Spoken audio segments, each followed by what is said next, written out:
On va tout de suite faire le point sur ce que l'on sait de ce drame qui s'est déroulé à Crépol dans la Drôme ce week-end. 17 jeunes ont été blessés, un est décédé des suites des coups de couteau qu'il a reçus. Avec les derniers développements de l'enquête, Gérald Darmanin a annoncé que 7 individus avaient été interpellés. Le point avec Sarah Varny. Le ministre de l'Intérieur, Gérald Darmanin, l'a annoncé. 7 personnes ont été interpellées cet après-midi dans les environs de Toulouse, dont l'auteur présumé des coups mortels. Une avancée dans l'enquête après l'audition de 70 témoins par la gendarmerie. Les images de vidéosurveillance et les connexions téléphoniques récoltées sont aussi en cours d'analyse. Des premiers éléments qui démontrent que les suspects ne sont pas tous du même quartier, comme le souligne le procureur de Valence. Il est faux d'affirmer que le groupe hostile serait composé d'individus tous originaires de la même ville et du même quartier. Ces lycéennes présentes au bal racontent ce qu'elles ont vu. Ils venaient danser avec les filles, ils forçaient et tout. Et à la fin, ils étaient tous à la sortie, ils regardaient tout le monde qui sortait et tout. Et il y avait quelque chose de bizarre. C'est des garçons de la Monnaie, il y en a beaucoup qui disent que c'est eux. Et il y a des têtes que j'ai reconnues, quoi. Endeuillés par ce drame, lycéens et professeurs ont marqué une minute de silence ce lundi après-midi. Mercredi, une marche blanche devant le lycée sera organisée pour rendre un dernier hommage au jeune Thomas. Alors nous avons nos envoyés spéciaux Michael Dos Santos et Justine Cerquera qui se trouvent à Crépol. Bonsoir à tous les deux. Depuis ce week-end, Michael, on a pu entendre l'émotion des habitants de cette toute petite commune, mais il y a aujourd'hui un autre sentiment qui commence à se faire entendre, celui de la colère, Michael. Oui, clairement, la mort de Thomas marque un tournant pour les habitants de Crépol, mais aussi des villages voisins. Beaucoup d'entre eux nous le disent, nous étions en sécurité et nous allons faire en sorte que cela continue. Ils refusent que cette violence s'installe ici et quittent à s'armer pour se faire justice soi-même en cas de nouvelle attaque. Beaucoup d'ailleurs de chasseurs le sont déjà ici dans le secteur. Un changement finalement d'état d'esprit qui inquiète en revanche d'autres habitants. Une restauratrice que nous avons pu rencontrer ce matin dans le village de Hauterive où se trouve le restaurant des parents de Thomas craint d'éventuelles violences à l'approche de Noël, de ces marchés, mais aussi des éventuelles soirées du Nouvel An. Impossible aujourd'hui pour elle de laisser sa fille seule participer à quelconque événement festif. C'est ce qu'elle nous a confié, la peur au ventre. Merci beaucoup, Michael Dos Santos, avec Justine Cerquera, Louis de Ragnel. 7 personnes ont été interpellées à Toulouse, c'est ce qu'a annoncé le ministre de l'Intérieur. On sait dans quelles circonstances, pourquoi elles se trouvaient dans cette ville ?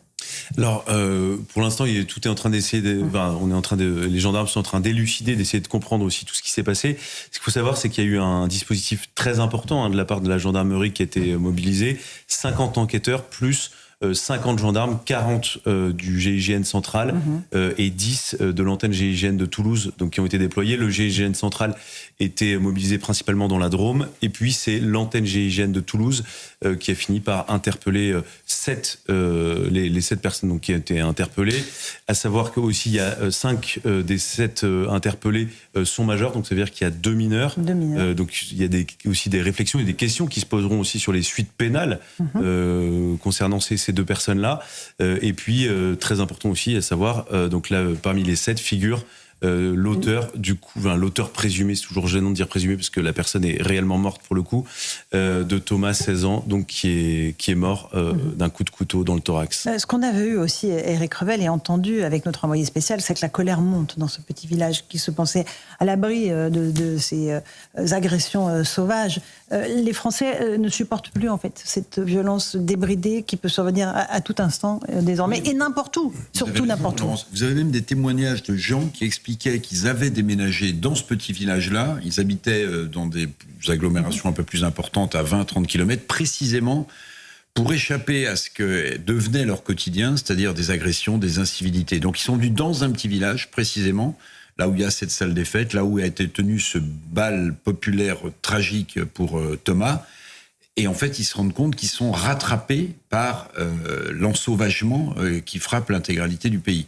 Moi, je suis quand même prudent. J'attends de voir et le profil des gens et les motifs. Parce que si vous voulez, autant de barbarie, il y a des témoignages qui sont absolument bouleversants. Je citais le Dauphiné Libéré, qui est le journal, le quotidien PQR, enfin, de presse régionale de cette région-là. Si vous lisez le papier aujourd'hui, vous verrez qu'il y a des témoignages qui sont absolument hallucinants, où on explique, le Dauphiné Libéré n'est pas un journal d'extrême droite, que certains sont venus pour planter des Blancs. Il y a toute cette agressivité-là. Il y a eu par le passé, voilà, dans des balles populaires, Laurence, des coups de poing, mais là, si vous voulez, on vient avec des couteaux de 25 cm de long, pour tuer, en réalité. Donc, tous ces gens qui ont fui ces incivilités, ces agressions dans des villes un peu plus importantes, ils se retrouvent rattrapés par une réalité qui est devenue française. Sabrina Medjeber, on voit que les gendarmes et Gérald Darmanin ont mis le paquet pour que l'enquête avance vite. Là, a priori, l'auteur des coups mortels a été interpellé. Mais il n'empêche que ça montre ce qu'est notre société aujourd'hui. Oui, alors Gérald Darmanin, il agit a posteriori, forcément, après des actes criminels en tant que ministre de l'Intérieur. Évidemment, il use de ses prérogatives et il déploie les dispositifs nécessaires. Mais le sentiment qu'ont les Français aujourd'hui, c'est plus qu'un sentiment, c'est la volonté d'agir a priori. C'est-à-dire que lorsque l'État n'est pas fort, eh bien, c'est la loi du plus fort qui s'impose, tout simplement, et que les Français ont l'impression, même le ressenti, d'être dépossédés de leur identité depuis 40 ans, d'être acculés et d'accusés d'être racistes ou islamophobes dès lors qu'ils se prononcent sur ce qui les touche identitairement. Les Français en ont plus qu'assez, sont inquiets et abandonnés par le régalien parce que leurs quartiers ne sont plus en sécurité, parce que leurs filles ne peuvent plus prendre les transports le soir en étant habillées avec une petite jupe ou en buvant des verres ou en allant dans un bal, malheureusement dans un village. Les Français en ont absolument marre de l'insécurité ambiante qui devient non plus une insécurité mais une barbarie. Moi, quand j'entends cette sémantique, l'ensauvagement de la France. Non, c'est pas l'ensauvagement de la France, c'est la barbarie de la France. Aujourd'hui, pour un mauvais regard, on est dans un bal, on demande à des usagers de la RATP de mettre un masque pendant le Covid, on se fait tuer. Un professeur qui enseigne la laïcité se fait tuer. Enfin, je veux dire, il y a une telle... On peut les égrener par dizaines. Il y a une légion aujourd'hui d'actes criminels en France qui suscite évidemment l'effroi, l'incompréhension, mais surtout la lassitude. La lassitude des politiques qui n'œuvrent pas pour protéger les Français. La sécurité, c'est une prérogative régalienne. Ça doit être une priorité pour le gouvernement. Gérald Darmanin, il agit a posteriori, mais on s'en enorgueillit presque qu'il agisse. Évidemment qu'il doit agir, mais encore une fois, il doit le faire a priori. Quand je vois le rapport de la Cour des comptes qui indique, par exemple, que l'année dernière, 22 000 policiers ont démissionné, Laurence, où va-t-il trouver les effectifs de police nécessaires pour assurer la sécurité des Français ? Vous avez raison. Comment vont-ils faire ? La crise des vocations, c'est important. Évidemment. Général Desportes, vous avez évidemment un regard de militaire sur la situation de notre pays, où l'insécurité monte, les homicides augmentent, où vraiment on risque sa peau désormais n'importe où. Oui, mais c'est une situation qui est évidemment terrible avec les conséquences qui ont été annoncées. Les gens vont s'armer pour se défendre, c'est-à-dire que le pacte social est rompu. Le pacte social, j'abandonne un peu de liberté, mais tu me protèges. Et là, comme la protection n'est plus assurée, on en revient au monde de Hobbes, c'est chacun pour soi. Et donc, c'est le contraire de la civilisation. Donc, il est clair que la France doit se reprendre rapidement. Et faire preuve d'autorité. Exactement. Ce qui ne vous est pas étranger. Rachel Kahn, peut-être un dernier mot sur cette situation. Ces jeunes interpellés, 2 mineurs parmi ceux qui ont été interpellés, disait Louis Dragnel. Effectivement, je partage le climat de violence. On peut saluer les mots et les actions de Gérald Darmanin qui tient bon, je trouve. Mais effectivement, je partage aussi, il faut que cette force, cette puissance et d'être... d'incarner au fond ce qu'est la République, cette unité républicaine, elle n'est pas assez présente, et notamment auprès de certains de nos dirigeants qui ont une obsession racialiste de la République, et je trouve que ça divise cette France.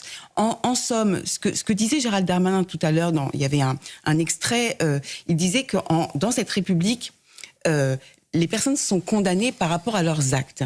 L'extrême gauche aujourd'hui, au fond, c'est que vous êtes coupable par rapport à ce que vous êtes et vous êtes victime quoi que vous fassiez. C'est un peu le résumé de leur République, qui est une République divisée, qu'ils fragilisent en disqualifiant, que ce soit les policiers, ils disqualifient aussi les élus, et notamment les maires, qui sont aussi violentés dans ce climat général. Et qui sont réunis en congrès aujourd'hui. Nathan Devers, peut-être un dernier mot.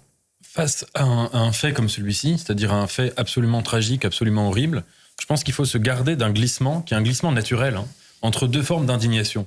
Une indignation que je qualifierais de métaphysique, c'est-à-dire c'est pas possible, c'est atroce, c'est horrible, et que nous ressentons. Et cette indignation métaphysique, si on la prolonge, parfois elle prend l'expression de, non pas comment c'est possible, mais comment ça a pu se produire. Et ça peut tout de suite tomber dans une sorte d'indignation qui va prendre un registre politique sans qu'on ait d'éléments, de se dire qu'il y a eu nécessairement que l'État est responsable, que tout cela dit quelque chose de l'état global de notre société, qu'il y a eu un dysfonctionnement institutionnel qui explique qu'on en soit venu là. Si c'est le cas, moi je n'ai pas d'ornière. Si c'est le cas, il faut le montrer, il faut le prouver. Il y aura une enquête, si des journalistes font des investigations sur le profil des personnes et qu'ils découvrent qu'il y a eu un dysfonctionnement ici ou là qui a permis d'en arriver ici, je serai le premier à le reconnaître. Mais quand on est quelques jours après les faits, que les gens sont encore dans la sidération, qu'on a très peu d'informations, il me semble très très hâtif d'en tirer des conclusions globales sur la société, même si c'est une tentation naturelle.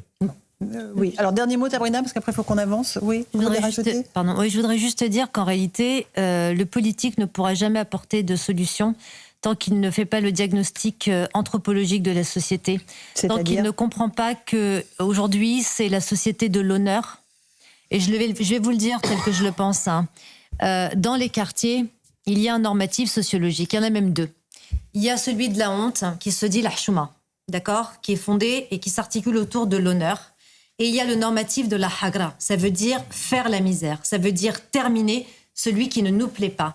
Tant qu'on n'a pas articulé malheureusement cette société de l'honneur avec la civilisation de la culpabilité qui fonde aussi nos lois, on n'y arrivera jamais. Le jour où on entendra un politique prononcer un discours à l'Assemblée nationale, comme après par exemple les émeutes, pour dire « vous devriez avoir honte d'élever vos enfants comme ça », vous devriez avoir honte que vos enfants abîment la démocratie. Vous devriez avoir honte que vos enfants cassent et brûlent les écoles. Vous devriez avoir honte que vos enfants agressent les élus. Vous devriez avoir honte qu'ils brûlent des écoles, qu'ils brûlent des bus et qu'ils brûlent des magasins. Eh bien, peut-être qu'à ce moment-là, ce sentiment de honte que nous portons, nous Français, parce que nous culpabilisons, eh bien, il sera éventuellement entendu par les gens qui commettent tous ces actes délictuels. Allez, une petite pause. On se retrouve dans un instant dans Punchline sur CNews et sur Europe 1. On reviendra sur les négociations très intenses autour de la libération des otages aux mains